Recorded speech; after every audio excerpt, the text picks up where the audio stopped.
Mongolia on MNB World, and I'm your host, Jarashma Dovshinjaraj. Our top stories for today. Mongolian cabinet approves key initiatives for winter preparations and educational advancements. Mongolia faces critical shortage of conservation professionals for historical artifacts. The first direct flight from Ulaanbaatar to Prague and back carried 234 passengers. For the news, stay tuned.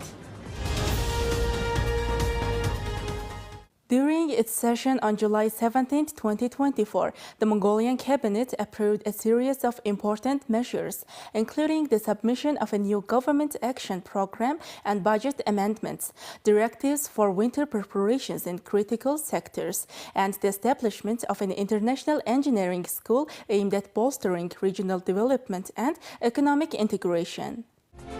The cabinet decided to submit a government action program, a memorandum of understanding between the Mongolian People's Party, the Democratic Party, and the Hun Party, and draft amendments to the law on the state budget, to the state Great Ural. A working group consisting of representatives from the three coalition parties has been established to facilitate this process. Prime Minister Erdogan directed ministers to strictly follow the law on civil service, advising against making decisions regarding the release or dismissal of civil servants and against increasing the number of positions.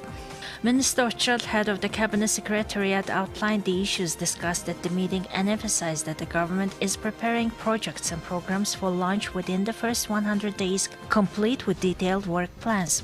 Deputy Prime Minister and head of the State Emergency Commission Amr Sakhan presented the cabinet with plans for winter preparations in the areas of livestock, energy and road transport sectors. The Minister of Food, Agriculture and Light Industry, Ikhbayar, was tasked with creating a detailed plan for the winter and spring of 2024-2025 in the agricultural sector, ensuring its implementation and organizing herder migrations efficiently.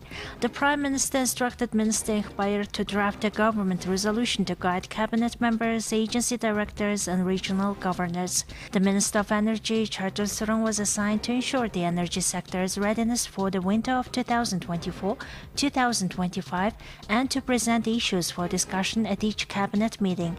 The Minister of Roads and Transport, Ilkar Sakhan, was directed to develop and implement a winter preparation plan for the road and transport sector. The Minister of Education, Narmbayev, presented a proposal to establish an international engineering school under the Mongolian University of Science and Technology. Ministers Narmbayev and Foreign Affairs Minister Batstag were tasked with launching this project and report its progress to the cabinet. This initiative is part of Mongolia's Vision 2025 long-term development policy, which aims to strengthen foreign economic relations by developing the Mongolia-Russia-China economic corridor, establishing free trade agreements, and participating in regional economic and trade integration. The new engineering school aims to train skilled human resources and develop technologies to support regional sustainable development.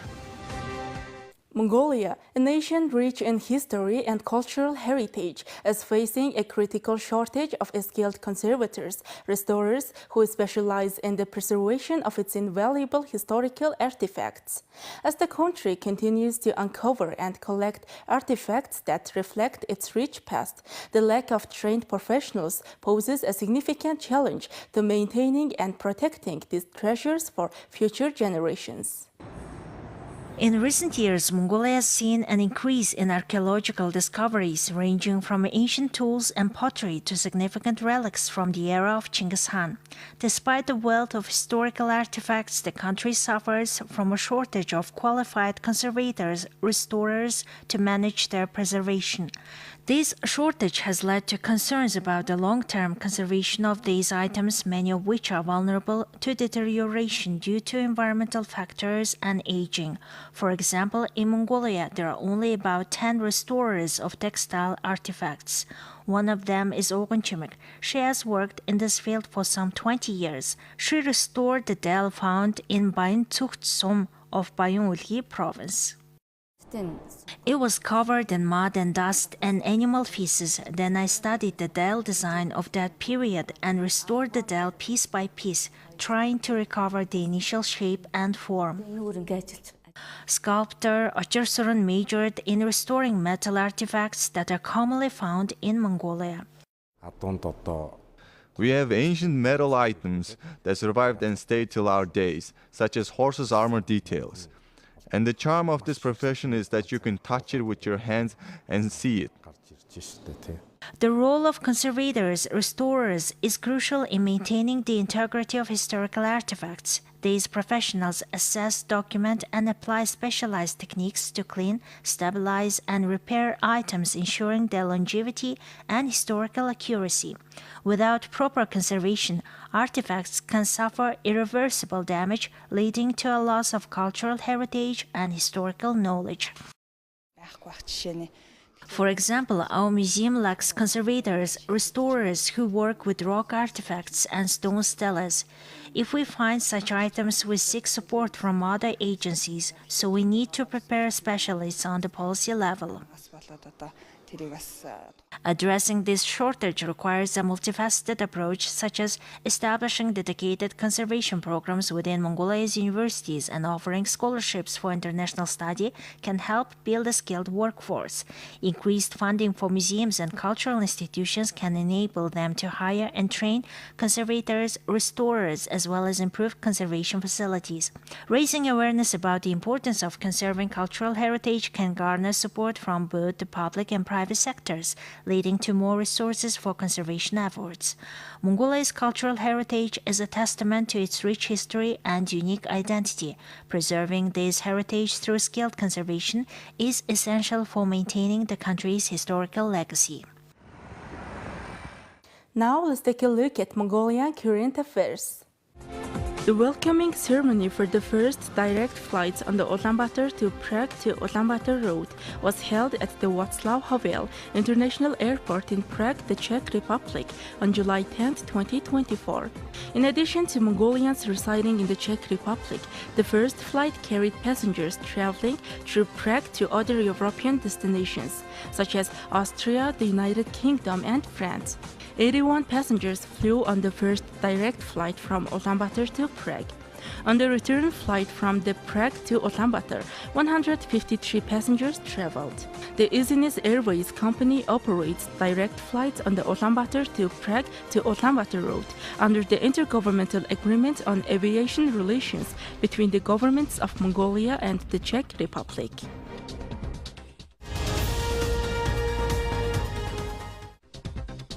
Ulaanbaatar city has issued bonds worth 500 billion Mongolian tukruks for the first time on the domestic capital market and invested 300 billion Mongolian tukruks in the Boruljut power plant. Located about 120 kilometers from Ulaanbaatar in Bayıncaroğlu province, the plant is said to have a total capacity of 600 megawatt across 4 sections. The first 150 megawatt section is expected to be operational by October 2024. Currently, 72% of the work on the first section is completed, including the installation of GIS 220 kilowatt outdoor switchgear equipment and the assembly of 85% of the coal bunker for the boiler. Construction is ongoing for buildings housing essential equipment like air compressors and wastewater pumps. The second section is planned to start operating in 2025. Once both sections are operational, the Boruljut power plant aims to produce up to 2.1 billion kilowatt-hour of electricity annually. The mayor of Ulaanbaatar and governor of the capital city, Nimbaatar, highlighted the following. This marks the first time in Ulaanbaatar city history that it has traded bonds worth 500 billion Mongolian tukruks and invested 300 billion Mongolian tukruks in the Boruljut power plant. Additionally, a tender for a 50 megawatt battery power plant will be announced this month. These initiatives aim to meet the city's growing energy demands. This information comes from the Media and Public Relations Department of the Governor's Office of Ulaanbaatar City. Thank you for staying with us. Now let's take a look at currency exchange rates provided by Mongol Bank.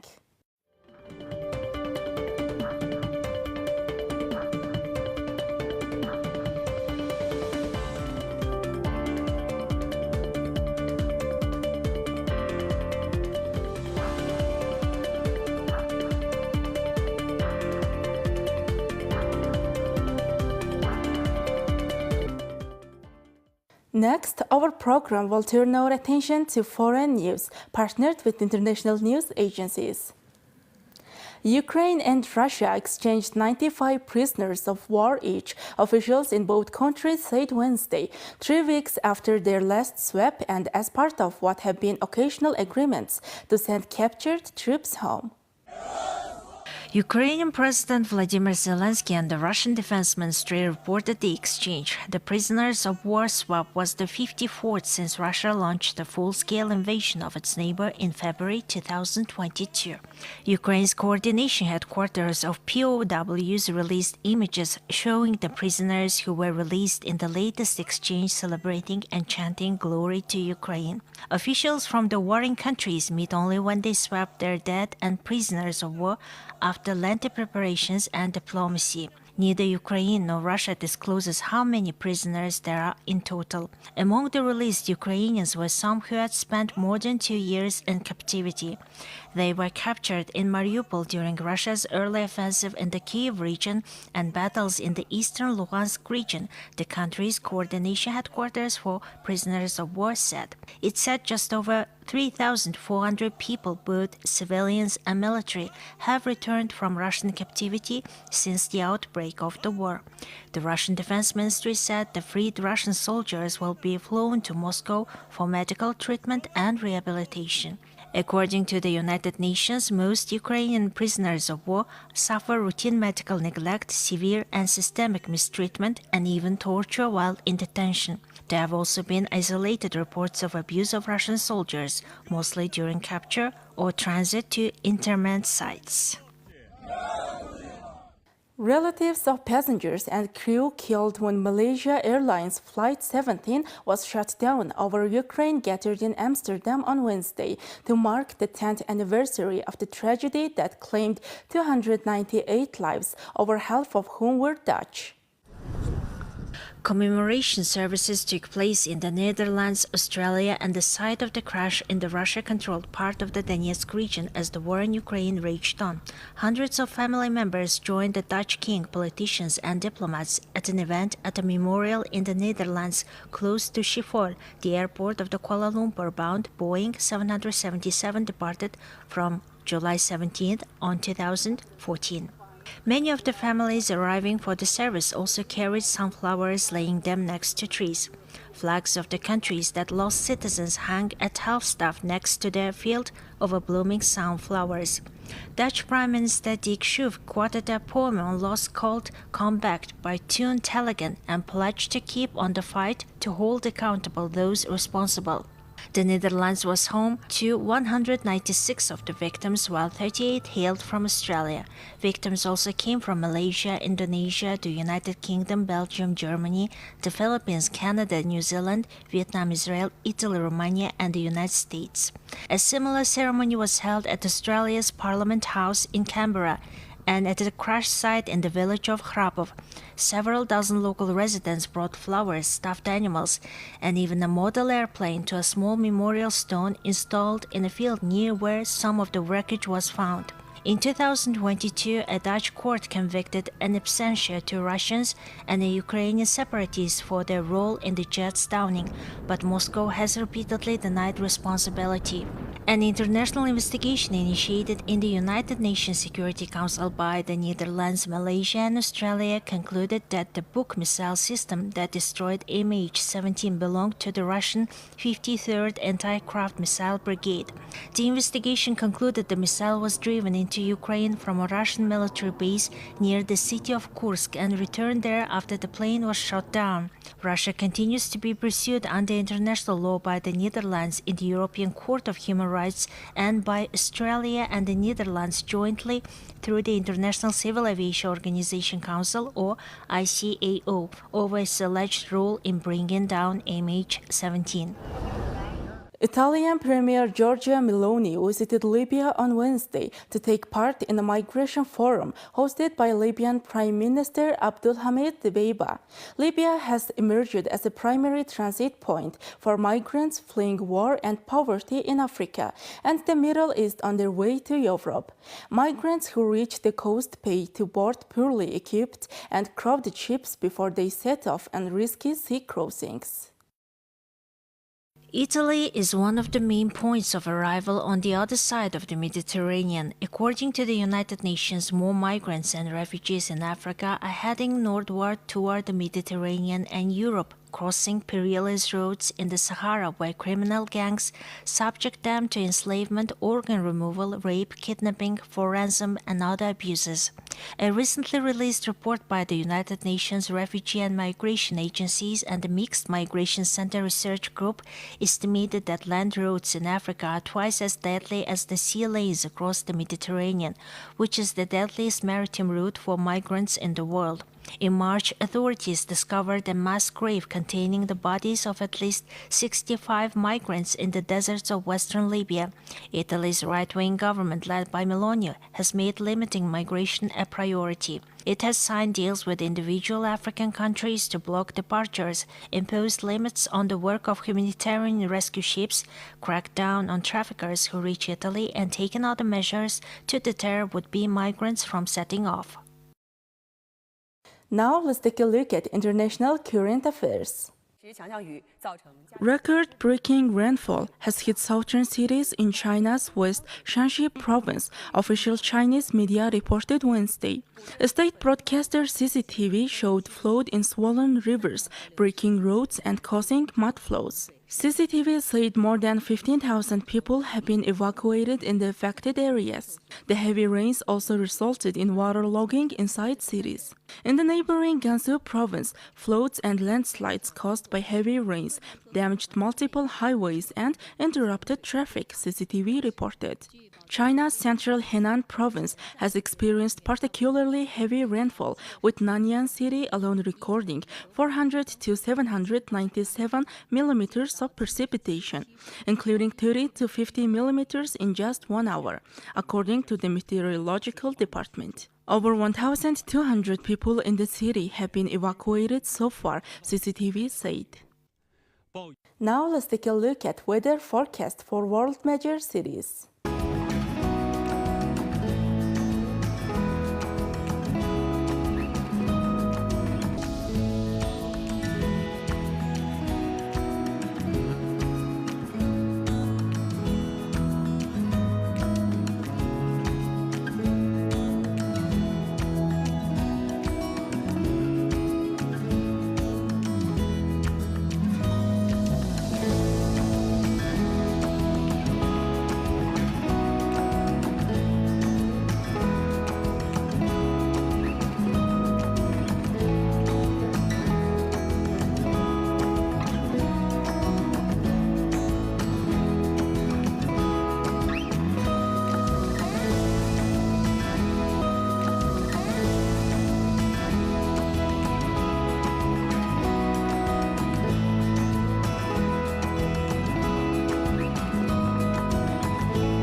Alright, that's all for today. Thank you for staying with us. We will see you at tomorrow with more news and updates. Goodbye.